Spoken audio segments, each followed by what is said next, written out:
Merci Saint-Esprit pour ta présence. Merci Saint-Esprit pour ta gloire. Seigneur, je te demande vraiment que c'est toi qui maintenant cèdes ces instants dans ta présence.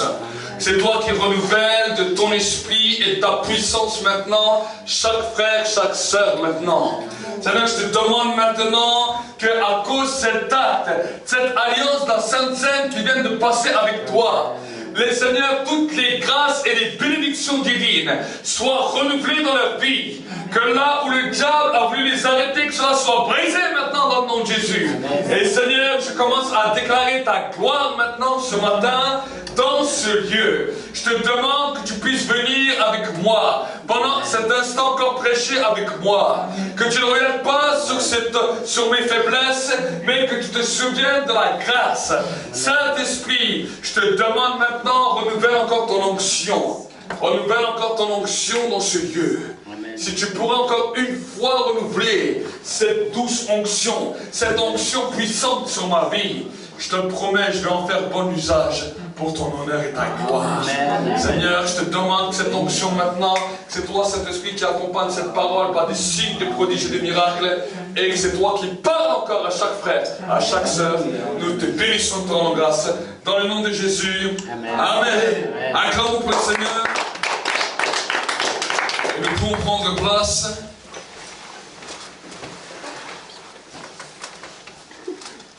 Je te rends ta Bible. Amen. Amen.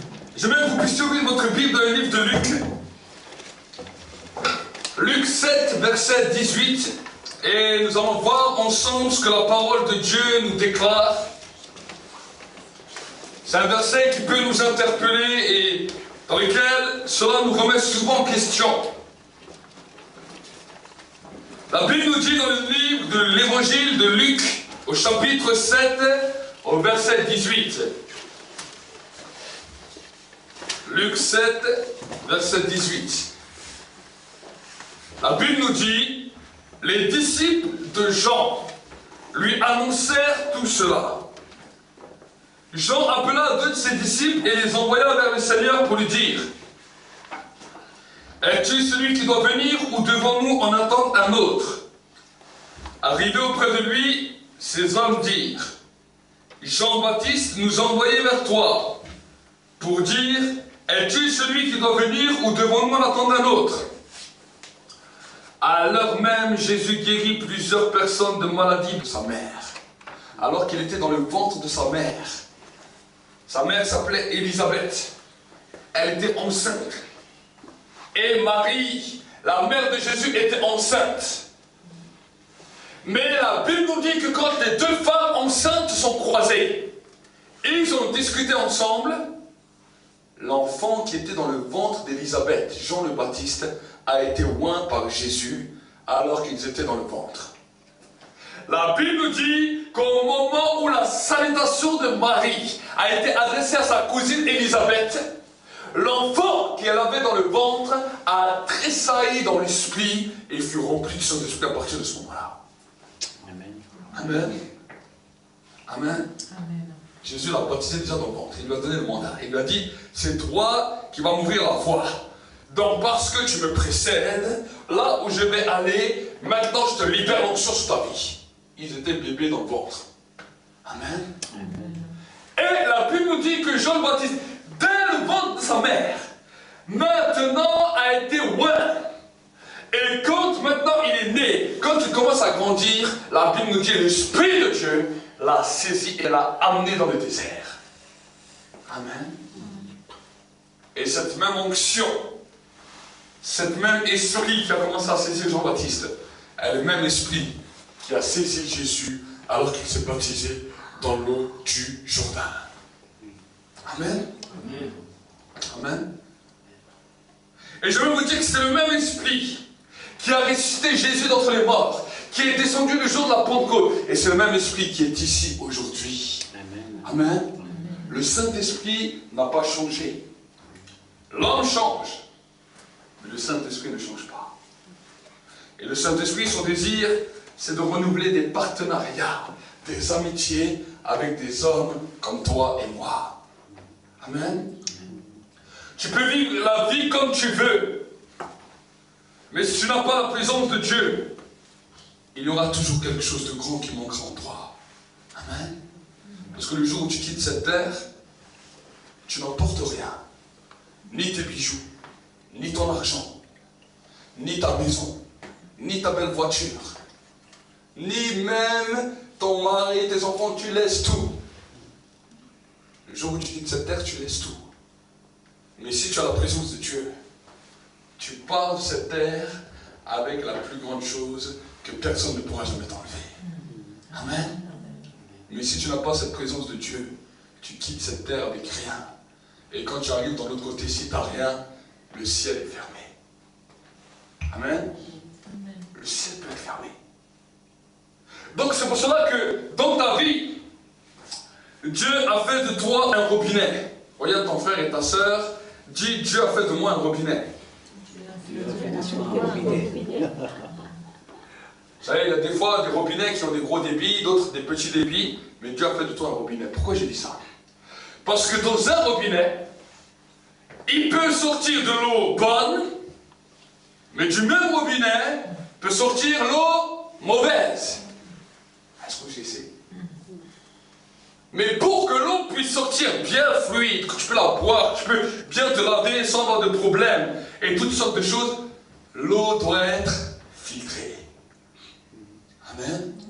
Si tu regardes un petit peu, les sanitaires, ils mettent des filtres, pour que maintenant, quand l'eau arrive à ta portée, cette eau puisse être pure. Mais si cette eau, tu enlèves tous les filtres, le même robinet, aussi beau qu'il est, même si c'est un robinet en or, tu l'allumes, cette eau peut te détruire et peut te rendre malade. Est-ce que vous savez? Et de la même manière que le robinet a besoin d'un filtre, pour que l'eau puisse être pure, Dieu a préparé des filtres dans ta vie pour que maintenant, le canal qui est en toi puisse laisser jaillir une eau vive qui va renouveler non seulement ta vie, mais la vie des autres autour de toi. Et j'aimerais voir avec vous quelques filtres aujourd'hui pour que nous puissions saisir. Les filtres en plus, sur nos robinets, sont visibles comme le robinet que tu voyez. Le dernier filtre, il est toujours visible. Il est au niveau, quand tu allumes l'eau, il y a un petit, vous voyez, un petit filtre, une genre de petite grille. Ça, c'est le dernier filtre. C'est le filtre visible. J'aimerais te dire que sur ta vie, il y a plusieurs filtres. Il y a le filtre des oreilles, le filtre des yeux, le filtre de la bouche, le filtre de ce que tu ressens, le filtre de ce que tu touches, le filtre de tes émotions, ce que tu ressens, et le filtre de ta parole. Amen. Donc maintenant, avec tous ces différents filtres que Dieu a mis dans ta vie, il faut savoir comment les placer pour que maintenant, tu puisses entrer dans la dimension que Dieu veut. Un des premiers filtres que nous allons voir ensemble, c'est le filtre des oreilles. La Bible nous dit que celui qui a des oreilles écoute ce que l'Esprit dit à l'Église. Un des premiers commandements, avant que les 10 commandements puissent sortir, la première des paroles que Dieu a dit à Moïse, écoute Israël. Et après, il a continué, tu aimeras le Seigneur ton Dieu de tout ton cœur, de toute ton âme, de toute ta force et de toute ta pensée. Mais le premier des commandements, c'est écoute Israël. Vous savez, dans nos vies, nous avons tout genre de pensées qui sont là. Des bonnes comme des mauvaises. Et malheureusement, on a plus de mauvaises que de bonnes. Et souvent on se dit, mais comment nous allons pouvoir filtrer ça? Dieu t'a donné le filtre des oreilles. Alors j'aimerais te donner un conseil simple. Le matin, avant que tu commences à faire quoi que ce soit, vous savez, le matin, on a tous nos habitudes. Laisse-toi un peu plus tôt le matin. 20 minutes, 30 minutes. Et tu dis, Seigneur, avant que maintenant je commence même toute ma journée, avant même que je commence même à prier, je veux maintenant que mon filtre de mes oreilles soit activé. Tu vas te mettre assis, tranquille. Et quand tu te mets assis, Tu vas mettre une petite musique douce. Alors que la journée n'a pas encore commencé. Rien ne s'est encore passé. Tu n'as pas encore vu les problèmes, même si tu les crains. Tu t'assieds sur une chaise. Tu lèves les mains vers le ciel. Et je dis, Seigneur, avant de pouvoir vivre toutes les choses que je vais vivre dans la journée, j'ai besoin que mes oreilles soient touchées par toi. Je veux écouter ce que tu as à me dire pour cette journée. Et tu t'assieds. Tu lèves les mains vers le ciel. Tu fermes les yeux et tu écoutes. Dans le calme, dans le silence. Parce que la Bible nous dit, c'est dans le calme et la confiance que sera ta force. Tu restes comme ça, un quart d'heure, 20 minutes. Tu ne dis rien. Tu restes dans la présence de Dieu. Alors les gens souvent m'ont posé la question, mais si on n'entend rien? Le problème, ce n'est pas la question si tu entends ou si tu n'entends pas. Le problème, c'est qu'à cause de toutes ces pensées qui sont dans ta vie, tu n'arrives même plus à différencier quand la présence de Dieu va te visiter. Amen. Et la journée, quand tous les conflits sont là, quand tous les problèmes sont là, quand toutes les difficultés sont là, à cause que tu ne sais plus reconnaître la présence de Dieu, c'est ça qui vient amener la peur, c'est ça qui vient amener l'angoisse, c'est ça qui vient amener l'oppression, la dépression, toutes sortes de choses dans la vie de l'âme. Mais si tu as attendu le matin, si tu as pris cette manne, comme les enfants d'Israël ont cherché la manne le matin, à un moment donné, que tu sois au travail, que tu sois au magasin, peu importe, il y a une heure spéciale où Dieu va venir te visiter. Amen. Des fois Dieu nous dit, des fois Dieu parle, des fois Dieu ne parle pas. Mais à cause de ce temps où tu as attendu, peut-être les premiers jours tu ne vas pas reconnaître. Mais les jours qui vont passer, à un moment donné, Dieu va te visiter. Amen. Et quand Dieu te visite la journée, tu lui dis, Seigneur, j'attendais ce moment. C'est ce moment-là que j'attendais. Je te remercie parce que tu me visites maintenant. Là, je ne suis pas en prière. Mais ce matin, je me suis mis dans une position pour arriver dans une dimension où je ne loue pas ce rendez-vous avec toi. C'est comme ça. Vous savez, c'est comme ça que moi-même je fais. Et je sais que j'ai une heure spéciale où il vient me visiter. Je sais qu'en 15h et 16h, c'est mon heure où il vient me visiter. Peu importe où je suis, je sais qu'à un moment donné, tout d'un coup, il vient, il me visite. Amen. Pourquoi au début, je ne connaissais pas cela? Et j'avais des pensées qui bataillaient. Et vous savez, vous pouvez être découragé. Vous allez prier un peu le matin, vous allez chanter un petit peu, et la journée ça se ramène même des fois en catastrophe dans nos vies. Et là, on est en train de chercher, on dit, mais Seigneur, j'ai prié. Seigneur, je t'ai cherché, et pourtant, Seigneur, je vis une journée terrible. Parce que tu n'as pas activé les filtres spirituels. C'est les antennes. Amen. Tout ça, ils terminent un petit peu en pointe vers l'air, pour que comme ça, les paraboles, ils s'ouvrent comme ça, et ils se tournent à droite, ils se tournent à gauche, et à un moment donné, tu captes la chaîne. Amen. Amen. Amen. Et je veux te dire que si tu commences à faire ça, bien que des fois des mauvaises pensées peuvent venir, il y a un moment où la présence de Dieu va être là et tu dis seulement, Seigneur, je te remercie. Si tu sens cette présence qui vient te visiter comme ça, arrête de t'angoisser, arrête de t'alarmer et dis, Seigneur, peu importe ce que je vis aujourd'hui, à cause de ta visitation, il n'y a que ça qui me donne la joie. Amen. Amen. Des fois Dieu nous parle, des fois Dieu ne nous parle pas forcément. Des fois Dieu vient juste nous visiter. Amen. Et il y a des moments où il commence à parler. Il y a des moments où il peut te visiter même quand tu dors. Amen. Et je veux te dire que, vous savez, vous êtes un humain. Des fois votre corps vous parle. Des fois, votre corps vous parle par des douleurs, par des choses où tout d'un coup, il commence à se rouiller. Vous commencez à sentir des douleurs à droite, à gauche. Mais j'aimerais te dire une chose. Quand la présence de Dieu te visite, quand tu commences à être habitué à ça, ton corps va commencer à respirer la santé. Parce que Jésus a dit, le châtiment qui nous était destiné est tombé sur lui, et c'est par ses meurtrissures que nous sommes guéris. Moi, il y a des moments dans ma vie où j'étais cassé de partout. J'avais des douleurs terribles. Dans mon corps. J'avais beau aller voir le médecin, aller vous prendre des médicaments, rien ne marchait.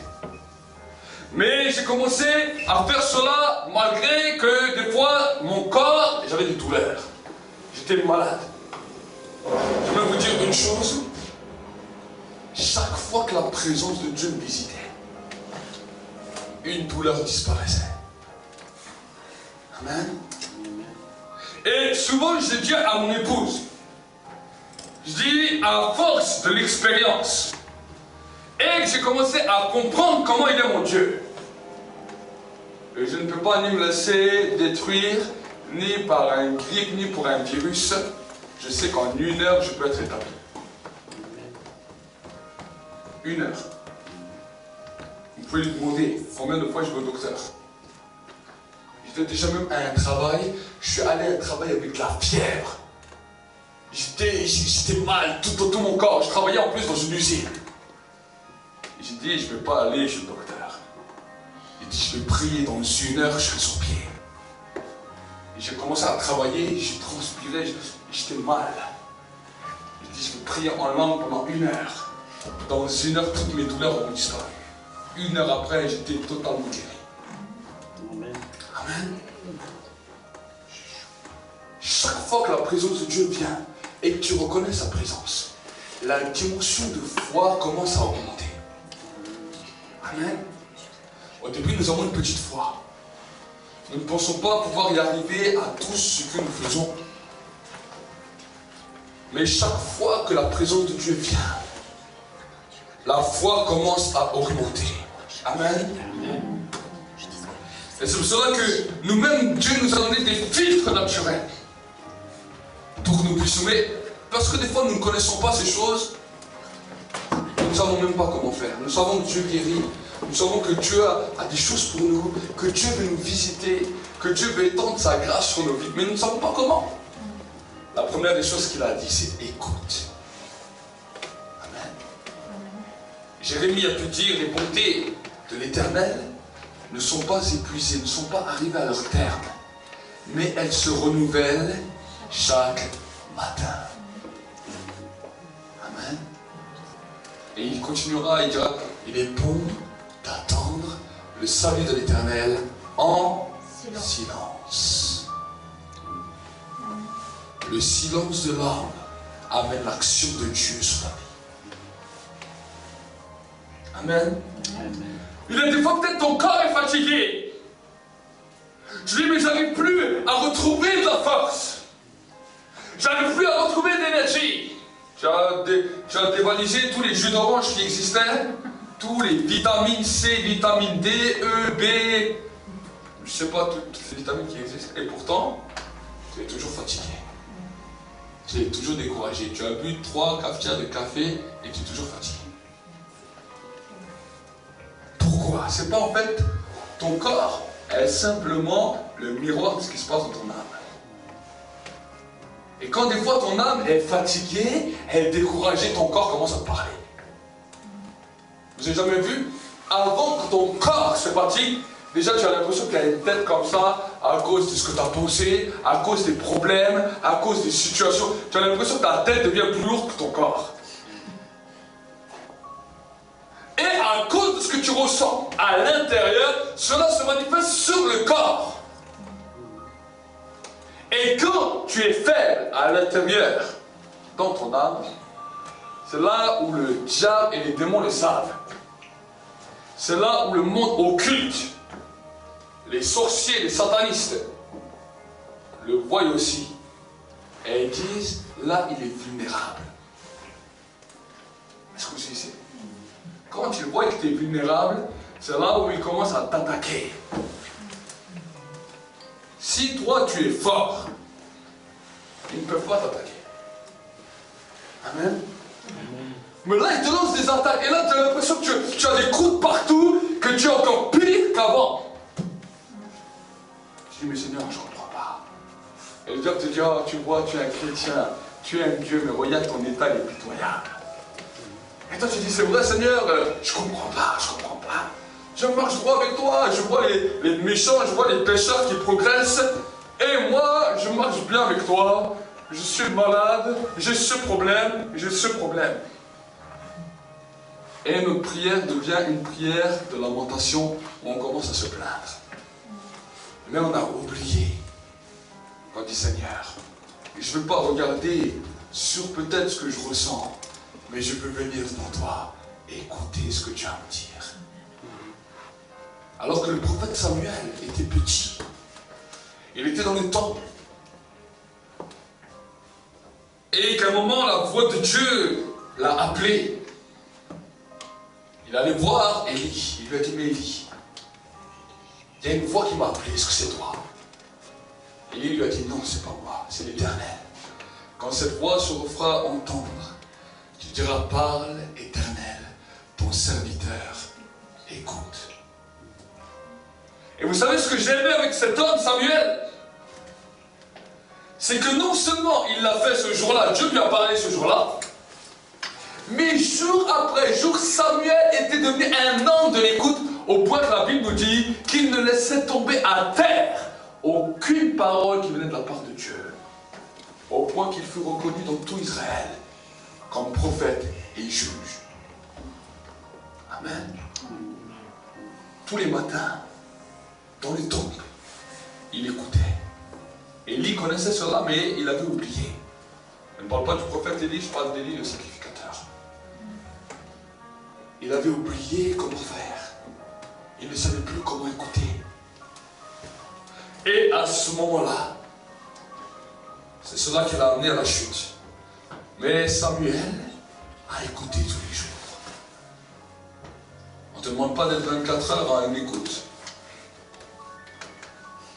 Prends un temps. 20 minutes, 30 minutes. Où tu dis, Seigneur, je vais écouter ce que tu as à me dire. Amen. Et quand maintenant ce temps est fini, tu commences à louer Dieu et à dire, Seigneur, je ne vais pas prendre un temps pour me plaindre, mais je vais prendre un temps pour t'adorer. Je prends un temps pour t'adorer. Et quand tu as fini ce temps pour adorer Dieu, c'est à ce moment-là où tu dis, Seigneur, je vais prendre un temps pour me nourrir. Je vais lire ta parole. Parce que je sais qu'en lisant ta parole, cette parole va produire un effet sur ma vie. Amen. Tu lis. Tu peux faire 30 minutes à haute voix et 30 minutes où tu laisses la parole s'imprégner sur toi. Amen. Et quand tu as fait cela, pourquoi je te dis à haute voix? Parce que tes paroles doivent être filtrées. Vous savez, des fois, nous avons des paroles tellement mauvaises, des paroles négatives, des paroles remplies de désespoir, des paroles remplies de découragement, des paroles remplies de fois d'insultes, de gros mots. Et ces paroles doivent être filtrées. Donc, pour que ces paroles soient filtrées, Dieu nous a donné une parole écrite. Et quand tu prends cette parole écrite et tu commences à la lire à haute voix, le filtre commence à se poser sur ta parole. Vous savez, moi je me suis converti en lisant la Bible. Et ce qui m'a étonné, c'est qu'au début j'ai lu la Bible à haute voix. Et quand je me suis converti, le Saint-Esprit m'a visité. Et après j'ai compris qu'il était Dieu, je me suis converti, je continue à lire la Bible à haute voix. Mais une chose, j'étais stupéfait. J'étais un homme qui disait des gros mots toutes les 5 ou 10 minutes. Toutes les 10 minutes, il y a un gros mot qui sortait de ma bouche. Dès que je voyais une personne, les insultes, ça fusait partout. Mais vous savez, la première des choses que Dieu a fait dans ma vie, c'est que tous les gros mots que j'avais, toutes les paroles mauvaises, ont disparu en un coup. J'ai même pas eu besoin de me forcer, tout a disparu en un coup. Et au début, je n'avais pas compris. Je dis, mais c'est merveilleux. Je dis, si j'aurais voulu le faire par moi-même, jamais je serais arrivé. Mais j'avais fait quelque chose où j'avais installé un filtre dans ma bouche. Et vu que je lisais plus de 1 heure à 2 heures par jour la Bible à haute voix, ma parole a été impactée par ce filtre. Amen. Mais nous ne connaissons pas ça. Alors les gens me disent, ah, aujourd'hui je vais essayer de ne pas dire de gros mots. Aujourd'hui je vais essayer de parler de cette manière. Vous essayez, dans 30 minutes tu vas dire déjà 10 gros mots. Dans 10 minutes tu auras déjà calomnié 15 personnes. Tu vas déjà dire 10 paroles de découragement et tu vas dire que ta vie ne réussit pas, tu vas te maudire déjà 10 fois. Alors que la journée n'a même pas commencé. Ah, aujourd'hui c'est vraiment une sale journée, ah, il pleut, ah, c'est pas vrai, les voisins sont encore garés à côté de moi, celui-là il a encore mis sa musique. Et tout genre de paroles sont là pour nous détruire. Est-ce que vous ici? Dieu a donné un autre filtre à ta vue. Vous savez, des fois, notre vue nous trompe et nous raconte tout et n'importe quoi. La séduction vient de la vue. Le désir vient de la vue. Même des fois, la nourriture, le désir de manger vient de la vue. On nous montre les beaux plats à la télévision, tu ne l'as même pas senti, tu ne l'as même pas goûté. Déjà, juste en voyant, cela te rend déjà malade. Vous savez, des fois, quand on regarde la télé, on ne réalise pas dans la pub. Mais je vous garantis, quand vous jeûnez, et quand vous vous mettez devant la télé et on vous présente un gros hamburger ou des gros plats, je vous garantis que vos yeux, vous comprenez ce que vos yeux, que vos yeux sont des antennes. Là, juste parce que tu as vu, les yeux commencent à parler. Amen.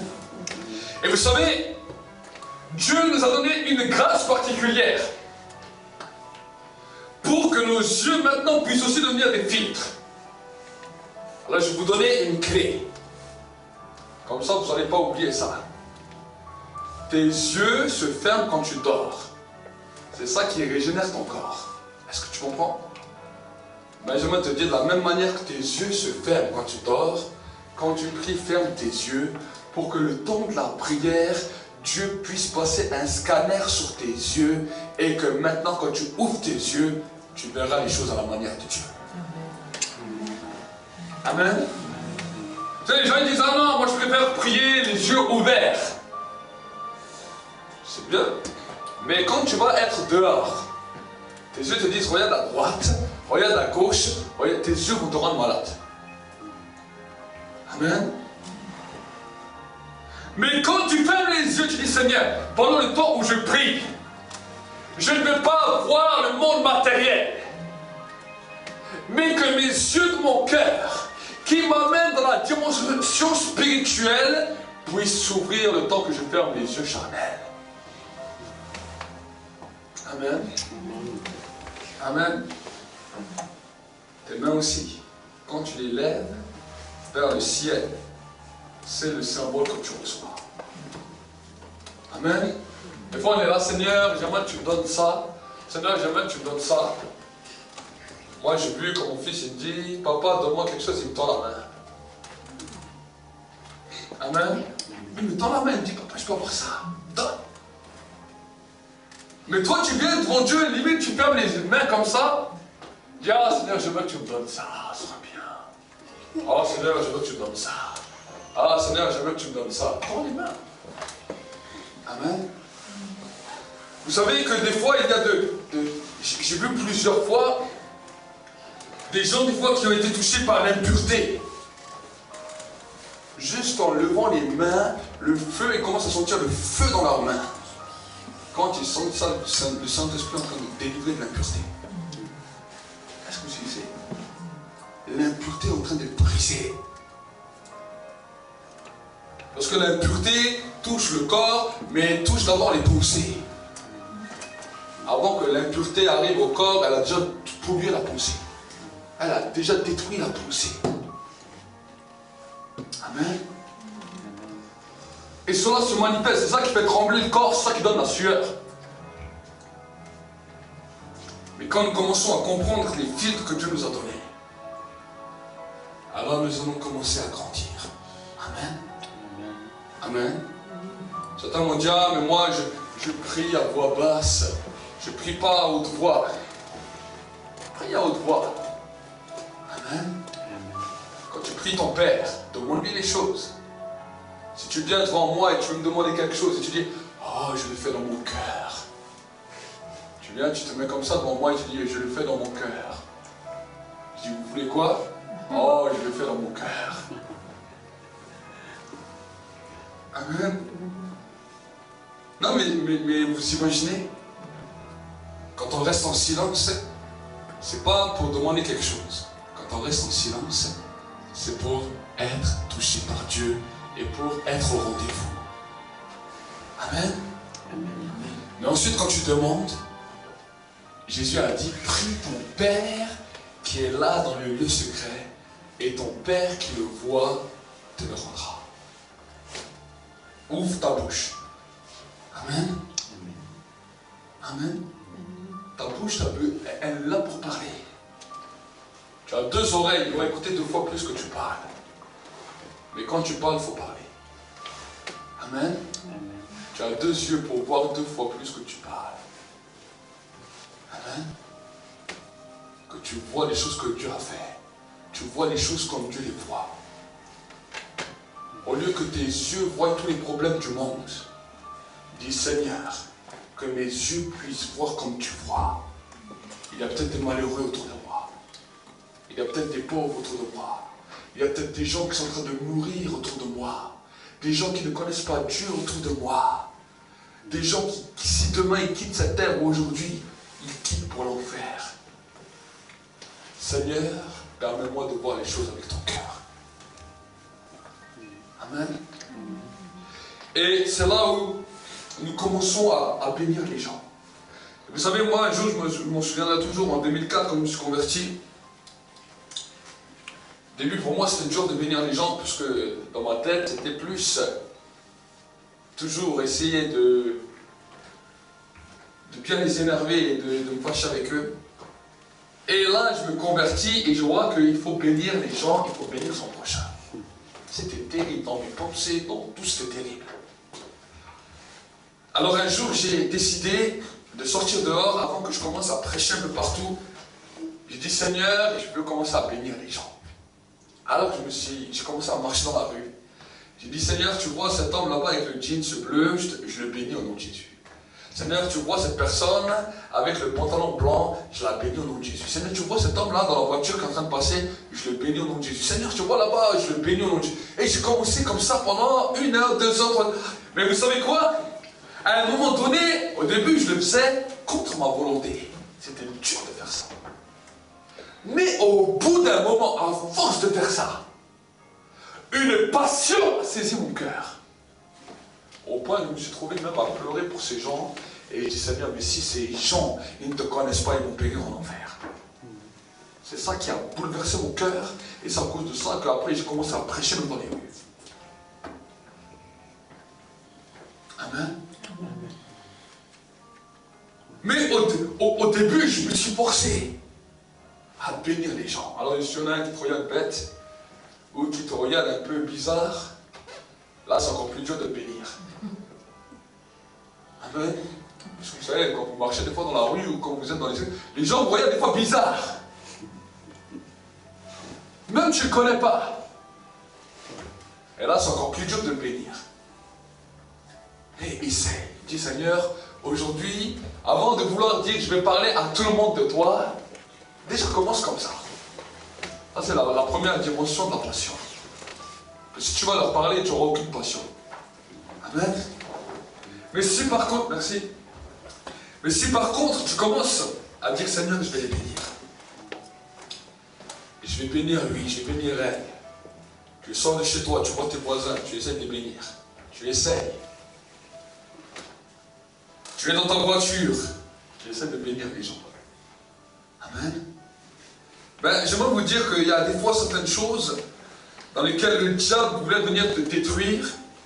Peut-être par la tentation, peut-être par la méchanceté, peut-être par la séduction, par toutes sortes de choses. ces choses-là vont commencer à être traitées en profondeur dans ta vie. Amen. Et à cause du simple fait de bénir, Dieu va changer le mal qui était dans tes pensées, dans ton cœur, va le changer en passion. Parce que dans toutes les choses que Dieu fait, Dieu n'enlève pas une chose pour rien.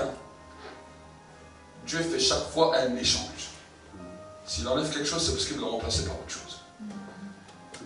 Et des fois tu dis à Dieu, Seigneur, enlève-moi mes mauvaises pensées, mais tu n'as fait aucun acte pour que tes bonnes pensées viennent.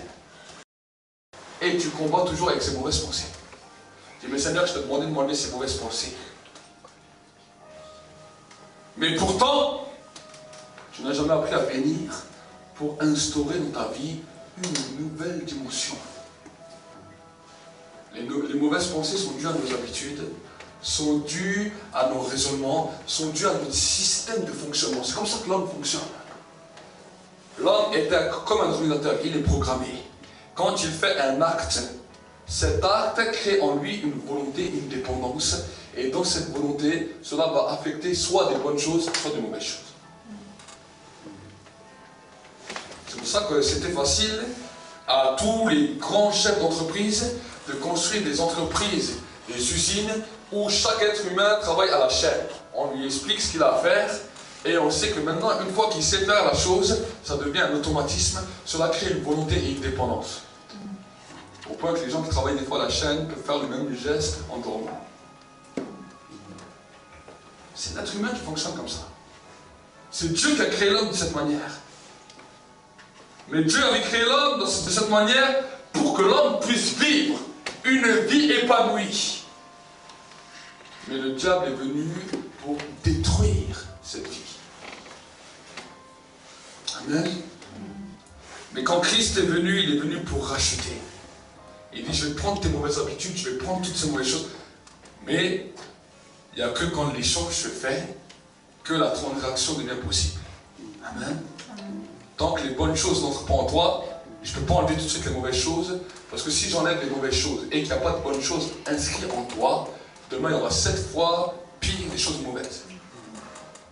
C'est pas moi qui le dis, c'est Jésus. Amen.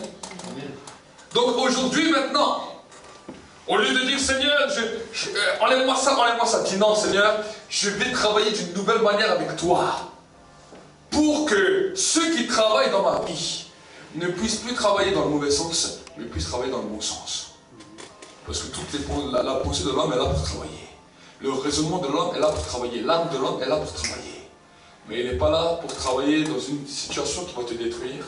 Il est là pour travailler dans la construction. Amen. Amen. C'est ça qui a détruit l'homme quand on leur a présenté toutes sortes de yoga et toutes sortes de choses. On leur dit qu'il faut vider l'esprit, il faut vider la pensée. Quand ils font des choses comme ça, ils ouvrent des portes et c'est des esprits mauvais qui viennent pour amener la personne dans lesquelles elle ne peut même plus se contrôler. Est-ce que vous savez? Là, ce n'est pas du yoga que je vous ai dit de faire le matin. Je vous ai dit simplement de laisser la présence de Dieu vous remplir. Vous n'avez pas besoin de respirer plus doucement ou de faire ceci ou cela. Vous restez seulement dans le calme. Amen. C'est ça la différence. Et quand on commence à comprendre cela, à saisir cela, vous allez m'en dire des nouvelles. Amen. Amen. La semaine prochaine, je vais entendre des témoignages. Ou les semaines d'après, je vais entendre des témoignages. Que vous avez expérimenté. Vous savez, dans l'église, on donne des clés. À vous de saisir les clés. Il y a des travaux que je ne peux pas faire pour vous, que vous ne pouvez pas faire pour moi. Vous pouvez venir, vous pouvez entendre la parole, mais si à la maison, vous ne pratiquez pas la parole, vous ne la mettez pas en pratique, à quoi ça vous sert d'entendre la parole? Dieu un jour vous demandera des comptes. Il dit, je vous ai donné des clés, j'ai placé des hommes devant vous, des femmes devant vous qui vous ont parlé, qui vous ont prêché. Est-ce que vous avez entendu? Tu vas dire oui. Il dit, c'est bien d'avoir entendu, mais est-ce que tu as mis ça en pratique? Ah, tu sais, mais j'avais pas le temps, c'était dur et tout. Il dit, c'est pas la question. Est-ce que tu l'as mis en pratique, oui ou non? À celui à qui on a beaucoup donné, on demandera beaucoup. Celui qui a reçu peu, eh ben, on lui demandera que ce qu'il a reçu. Aujourd'hui, tu as reçu beaucoup. Amen. À toi de mettre en pratique. Prions ensemble. Seigneur, je te bénis, je te rends grâce et je te remercie, Seigneur, pour cette matinée. Je te demande, Seigneur, mon Dieu, mon roi, de visiter chaque frère et chaque sœur, dans l'église, aussi sur le net. Je te demande, Seigneur, mon Dieu, mon roi, que c'est toi qui leur mets un cœur d'écoute. Donne à ton peuple un cœur d'écoute. Seigneur, mon Dieu, mon roi, ils ne peuvent plus vivre de la manière dont ils ont vécu jusqu'à aujourd'hui, dans lesquelles le diable les a détruits.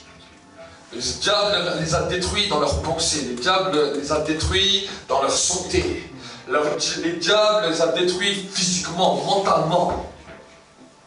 Il leur a fait éprouver des choses terribles. Mais maintenant, Seigneur, toi tu as donné des clés pour la guérison, la clé pour la restauration. Je te demande, Seigneur, un repos dans leur vie. Le repos de l'esprit. Le repos de l'âme. Le repos du corps. Seigneur, mon Dieu, mon roi, regarde leur dur labeur. Et donne-leur un cœur qui sait écouter. Et que chaque fois que ta présence les visitera, ta présence va les renouveler. Ta présence va les fortifier. Ta présence va les guérir. Au point que nous allons voir une église totalement guérie. Une église totalement restaurée. Une église totalement renouvelée. Avec la force d'en haut. Les plus vieux vont être forts comme les buffles. Et les jeunes vont s'envoler comme l'aigle. Seigneur, tu as donné des paroles. Et je crois en cela. Bénis-les. Bénis-les. Bénis-les. Encore et encore. Merci pour ta présence. Restons pendant un instant dans cette position de silence. Reste pendant un instant.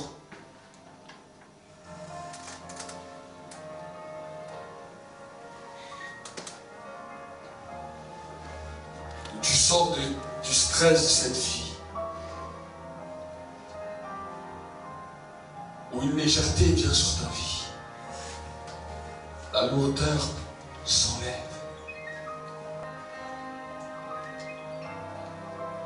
La gloire de Dieu. La gloire de Dieu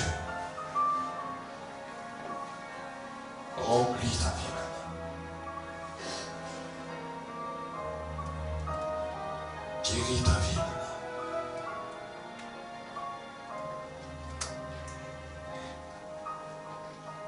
Peut-être tu as porté des poids familiales, des poids dans ton travail, des poids dans ton couple, des poids avec tes enfants, des poids avec ta santé. C'est un temps où Jésus a dit, venez à moi, vous tous qui êtes fatigués, vous tous qui êtes chargés, et je vais vous donner du repos. Du repos.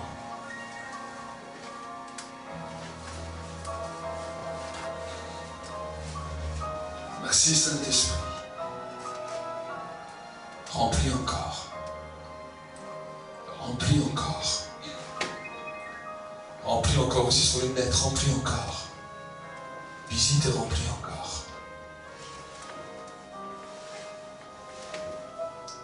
Dans le nom de Jésus. Merci que ta paix, ta bénédiction et ta grâce repose sur chacun d'entre nous. Et que cette semaine soit une semaine de